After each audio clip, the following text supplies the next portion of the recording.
So ito na nga. Umakit ako sa taas. Ayaw mag-open ang elevator. At okay, akit ulit tayo. Subukan ulit natin. Ayaw na nga mapindot. Ayaw na nga mapindot. Oy, umaakyat. Ground floor. Ay nako. Ano gagawin natin? Sige, later na lang kasi tatawag ako ng yung ano namin, yung nag-aayos nito para mabuksan. Oh no! So tayo bumaba. Baba muna tayo sa basement para hindi tayo bad trip. Pero okay lang. Kalma lang, of course. Kalma lang.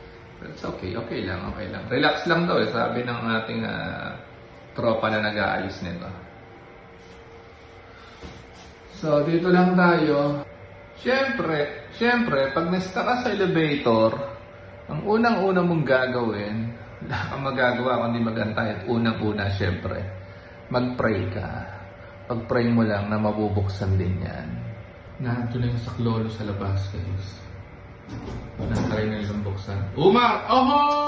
تعال تعال يلا اطلع تعال Syukran, ya Bibi. تعال